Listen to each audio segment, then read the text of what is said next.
पक्षाची भरभराट हवी असेल तर सुनील तटकरे यांना प्रदेशाध्यक्ष पदावरून काढा. राष्ट्रवादी काँग्रेसमध्ये सध्या अशीच काहीशी चर्चा सुरू आहे. कारण मुंबईत देवगिरी बंगल्यावर झालेली एक बैठक तब्बल 6 तास चालली आणि या 6 तासांच्या बैठकीत पक्षाच्या पुढच्या राजकारणापासून ते थेट प्रदेशाध्यक्ष पदापर्यंत सगळ्याच मुद्द्यांवर चर्चा झाल्याचं सांगितलं जातंय. विशेष म्हणजे या बैठकीत राजकीय रणनीतिकार प्रशांत किशोर यांनी सुनील तटकरे यांच्या काम करण्याच्या पद्धतीवर नाराजी व्यक्त केल्याची माहिती समोर येते. आता प्रश्न असा आहे की खरंच सुनील तटकरे यांचं प्रदेशाध्यक्ष पद जाणार का? राष्ट्रवादीमध्ये नव्या प्रदेशाध्यक्षाची तयारी सुरू झाली आहे का? आणि जर तटकरे यांना हटवलं तर त्यामागचं कारण नेमकं काय आहे? चला समजून घेऊया. नमस्कार, मी सारिका आणि तुम्ही पाहताय पॉलिटिकल महाराष्ट्र. अजित पवार यांच्या राष्ट्रवादी काँग्रेसमध्ये गेल्या काही दिवसांपासून पक्षाच्या पुढच्या वाटचालीच्या बाबतीत हालचाली सुरू आहेत. आगामी निवडणुका, पक्षाची संघटना आणि राज्यभर पक्षाची ताकद वाढवण्यासाठी काय करता येईल यावर पक्षाच्या पातळीवर चर्चा सुरू आहे. याच पार्श्वभूमीवर राजकीय रणनीतिकार प्रशांत किशोर यांची सुनेत्रा पवार, पार्थ पवार आणि जय पवार यांच्यासोबत बैठक झाली. मुंबईतल्या देवगिरी बंगल्यावर ही बैठक झाली आणि तब्बल 6 तास चर्चा चालल्याचं सांगितलं जातंय. आता 6 तास बैठक म्हटलं की साहजिकच प्रश्न पडतो, एवढा वेळ नेमकं काय बोलणं झालं? तर सूत्रांच्या माहितीनुसार या बैठकीत राष्ट्रवादी काँग्रेसची सध्याची परिस्थिती, पक्षाची प्रतिमा, कार्यकर्त्यांशी असलेला संपर्क, संघटना मजबूत करण्यासाठी काय बदल करायला हवेत आणि आगामी निवडणुकांसाठी पक्षाची तयारी कशी करायची यावर चर्चा झाली. पण या सगळ्यातला सर्वात मोठा मुद्दा ठरला तो म्हणजे राष्ट्रवादीच्या प्रदेशाध्यक्ष पदाचा. सूत्रांच्या माहितीनुसार प्रशांत किशोर यांनी पक्षाच्या राज्यातील नेतृत्वात बदल करण्याचा सल्ला दिलाय.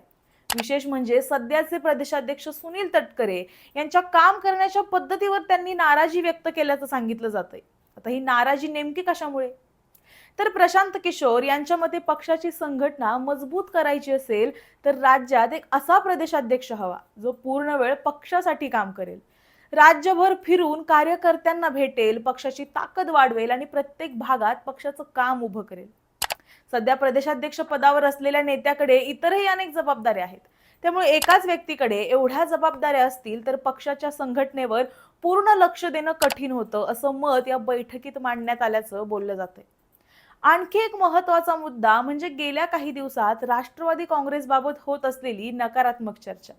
पक्षाची प्रतिमा सुधारायची असेल, कार्यकर्त्यांमध्ये नवा उत्साह निर्माण करायचा असेल आणि आगामी निवडणुकीत चांगली कामगिरी करायची असेल तर पक्षाच्या काम करण्याच्या पद्धतीत काही बदल करावे लागतील, असं प्रशांत किशोर यांनी सांगितल्याचं सूत्रांचं म्हणणं आहे. आणि त्यामुळेच प्रदेशाध्यक्ष बदलाचा मुद्दा चर्चेत आलाय. विशेष म्हणजे प्रशांत किशोर आणि सुनेत्रा पवार यांची पहिलीच भेट नाही. याआधी सुद्धा सुनेत्रा पवार आणि पार्थ पवार यांनी प्रशांत किशोर यांची 3 वेळा भेट घेतल्याची माहिती आहे. या आधीच्या भेटींमध्ये प्रशांत किशोर यांनी राष्ट्रवादीच्या संघटनेत काही बदल करण्याचा सल्ला दिला होता. पक्षाची संघटना मजबूत करायची असेल तर कार्यकर्त्यांपर्यंत पोहोचणं, पक्षाची प्रतिमा सुधारण्यावर काम करणं आणि येणाऱ्या निवडणुकीसाठी आतापासूनच तयारी करणं गरजेचं असल्याचं त्यांनी सांगितलं होतं. मात्र आधी सांगितलेल्या गोष्टींवर अपेक्षेप्रमाणे काम झालं नसेल तर पुढे काम करणं कठीण जाईल, अशी भूमिका प्रशांत किशोर यांनी यावेळी घेतली. सूत्रांच्या माहितीनुसार प्रशांत किशोर यांनी यावेळी आपली भूमिका अगदी स्पष्टपणे मांडली आहे. जर भविष्यात राष्ट्रवादी काँग्रेससोबत निवडणुकीचं काम करायचं असेल तर पक्षाचं राज्यातलं नेतृत्व आपल्यासोबत पूर्णपणे काम करणारं असणं गरजेचं आहे आणि त्यासाठी प्रदेशाध्यक्ष पदाबाबत निर्णय घ्यावा लागेल, अशी भूमिका त्यांनी मांडल्याचं सांगितलं जाते. म्हणजेच मुद्दा फक्त प्रदेशाध्यक्ष बदलाचा नाहीये, तर आगामी निवडणुकीची संपूर्ण तयारी कशी करायची याचा सुद्धा आहे. आता इथे आणखी एक महत्त्वाची गोष्ट आहे. या बैठकीत फक्त सुनेत्रा पवार आणि प्रशांत किशोर नव्हते, पार्थ पवार देखील या बैठकीला उपस्थित होते. प्रशांत किशोर यांच्या टीम मधले 2 सदस्य सुद्धा बैठकीला उपस्थित असल्याची माहिती समोर आली. तर जय पवार या बैठकीत ऑनलाईन सहभागी झाल्याचं दिसतं. विशेष म्हणजे पार्थ पवार हे प्रशांत किशोर यांना चार्टर्ड विमानानं मुंबईत घेऊन आल्याची चर्चा आहे. त्यामुळे ही भेट नक्कीच साधी नव्हती हे आता स्पष्ट होताना दिसतंय.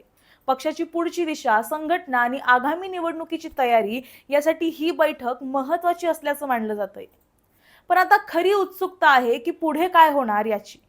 कारण जर राष्ट्रवादी काँग्रेसनं प्रदेशाध्यक्ष बदलाचा निर्णय घेतला तर पक्षाच्या राज्यातील नेतृत्वात मोठा बदल होऊ शकतो. आणि जर सुनील तटकरे यांना प्रदेशाध्यक्ष पदावरून हटवलं तर त्यांच्यानंतर ही जबाबदारी कुणाला दिली जाणार? पक्षात असा कोणता नेता आहे, पक्षातल्या कोणत्या नेत्यावर सुनेत्रा पवार विश्वास दाखवणार? आणि त्या नव्या प्रदेशाध्यक्षासमोर पक्षाची संघटना पुन्हा मजबूत करण्याचं किती मोठं आव्हान असणार आहे? हे सगळे प्रश्न आता नव्यानं उपस्थित झालेत. दुसरीकडे सुनील तटकरे हे राष्ट्रवादी काँग्रेसमधले महत्त्वाचे नेते आहेत. त्यामुळे त्यांच्या प्रदेशाध्यक्ष पदाबाबत घेतला जाणारा कोणताही निर्णय हा पक्षाच्या दृष्टीनं मोठा निर्णय ठरू शकतो. म्हणूनच सध्या सगळ्यांच्या नजरा या सुनेत्रा पवार आणि राष्ट्रवादीच्या नेतृत्वाकडे लागल्यात. प्रशांत किशोर यांच्या सल्ल्यानंतर प्रदेशाध्यक्ष बदलला जाणार का? सुनील तटकरे यांना डिच्ची मिळणार का? की पक्षात फक्त काही बदल करून सध्याचं नेतृत्व कायम ठेवलं जाणार? याचं उत्तर पुढच्या काही दिवसात मिळण्याची शक्यता आहे. पण एक गोष्ट मात्र नक्की आहे, राष्ट्रवादी काँग्रेसमध्ये आता पक्षाची दिशा बदलण्याची चर्चा सुरू झाली आहे. आणि जर या चर्चेचा परिणाम प्रदेशाध्यक्ष पदावर झाला तर हा अजित पवार यांच्या राष्ट्रवादीसाठी आतापर्यंतचा एक मोठा संघटनात्मक बदल ठरू शकतो. तुम्हाला याबद्दल काय वाटतं? सुनील तटकरे यांना प्रदेशाध्यक्ष पदावरून हटवलं जाणार का? आणि जर त्यांना हटवलं गेलं नाही तर राजकीय रणनीतिकार प्रशांत किशोर, ज्यांनी अगदी नरेंद्र मोदी, अरविंद केजरीवाल, ममता बॅनर्जी यांच्यासारख्या नेत्यांसोबत काम केले, जवळजवळ त्यांची एक सुद्धा निवडणूक फेल गेली नाहीये, त्यामुळे त्यांनी दिलेला सल्ला नाकारणं हे सुनेत्रा पवार यांना परवडणार आहे का? याबद्दलचं तुमचं मत आम्हाला कमेंटमध्ये नक्की सांगा. आणि अशाच व्हिडिओसाठी पाहत रहा पॉलिटिकल महाराष्ट्र.